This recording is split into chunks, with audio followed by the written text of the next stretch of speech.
नमोबुद्धाय जय भीम. मी Samata Awaz news channel Bodhgaya main धरणावरनं मिनल बोलत आहे. ॲक्च्युली आपल्यासोबत नागपूरवरनं काही उपासक आलेले आहे. तर आपण त्यांच्यासोबत बोलूया की हे त्यांचं धरणाबद्दल काय मत आहे.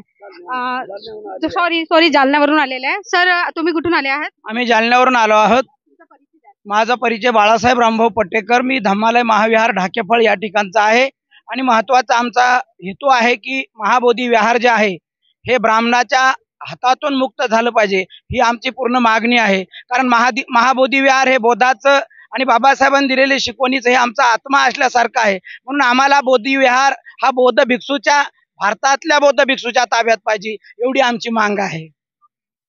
तुम्ही कुठून आलेले आहे काका? मी बी तिकून आलो नाही का, जालन्यावरून. जालन्यावरून अच्छा, आलो. तुम्हाला काय वाटते ह्या ऍड बद्दल? मला एकदम भारी वाटतंय. नाही, तुमचा परिचय सांगा आणि तुम्हाला ऍक्ट बद्दल काय वाटते. तुमचं काय काय म्हणजे तुमचं जे- माझं नाव दिलीप नारायण मुंडे. हा, मी तिकड जालन्याहून आलेलो आहे. हा. तुम्ही स्पेशली हा, साधे असेल. तुम्ही सांगाल का? मी सुंदर सटवाजी परिवार, मी जालनावरून आलेलो आहे. महाबोधी विहाराक मुक्तीसाठी जे भिक्खू संघ आणि उपासक बसलेले आहेत, तर त्यांची मागणी पूर्ण व्हावी. महाबोधी मुक्ती विहार हे ब्राह्मणांच्या ताब्यातून मुक्त व्हावे आणि हे भारतीय बौद्धांच्या ताब्यात यावे, ही माझी मागणी आहे आणि आमच्या सर्व उपासकांची मागणी आहे. चला आता आपण उपासकाकडे जाऊया. त्यांचं काय मनोगत आहे ह्या धरणाबद्दल त्यांना आपण विचारूया. चला चला तुम्ही कुठून आलेले आहे? जालन्यावरून. तुमचं काय आहे ऍक्ट बद्दल काय आहे? म्हणजे माझं या बाबतीत म्हणणं असं आहे की म्हणजे महाबोधी विहार हे प्रत्येक म्हणजे भारतातल्या बुद्ध भिक्षूंच्या हातात आलं पाहिजे आणि यावरती आपला परिपूर्ण अधिकार असला पाहिजे. या महाबोधी विहारावर कुठल्याच ब्राह्मणाचा अधिकार नसला पाहिजे, एवढीच आमची माग आहे. अगदी छान बोलली, अगदी छान. तुम्ही कुठून आले काकू? मी पण जालन्याहून आलेले. तुमचं सांगा मनोगत त्याबद्दल. आम्ही पण बुद्ध विहारासाठी आलेलो नसतो आणि किती मागणीची पूर्ण झाली पाहिजे म्हणून पूर्ण करण्यासाठी झाले. हा, सगळ्यांना भेटण्यासाठी.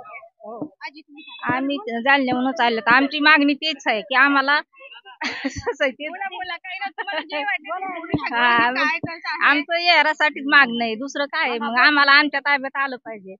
हा, आजी तुम्ही आम्हाला बी बुद्ध यार आपल्या ताब्यात आलं पाहिजे, ब्राह्मणाच्या ताब्यात नसलं पाहिजे, हेच आमची मागणी. तुम्ही पण सांगून द्या. हा, आमची पण हीच मागणी बाई की आमच्या ताब्यात आलं पाहिजे, ब्राह्मणाच्या ताब्यात नसलं पाहिजे. चला आता आपण भंतेजीकडे जाऊया. भंतेजीचं काय बोलणं आहे? भंतेजी, तुम्ही सांगा.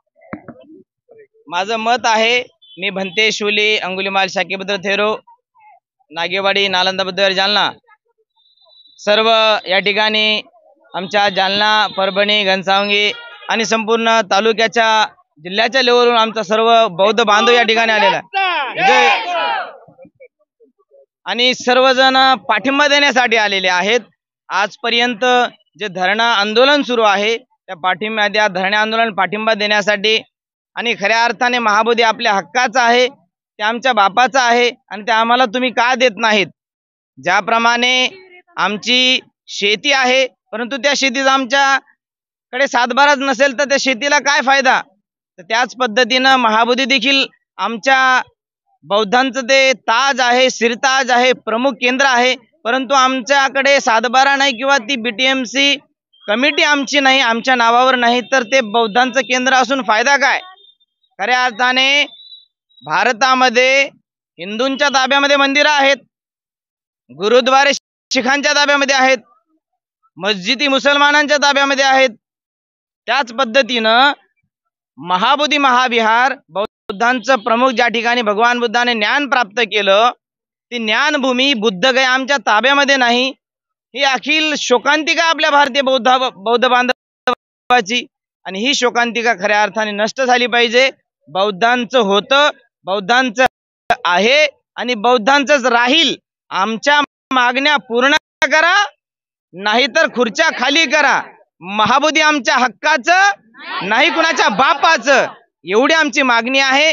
आणि BTMC ऍक्ट 1949 रद्द झाला. जय तांबे. मी मुंबई मधल्या कल्याण विभागातून आलोय, पण आपल्या महाराष्ट्रातल्या सगळ्यांसाठी सांगतो ज्या ठिकाणी डॉक्टर बाबासाहेब आंबेडकरांचा जन्म झाला, ज्या रत्नागिरी जिल्ह्यामध्ये झाला, ते रत्नागिरी जिल्हा हे माझं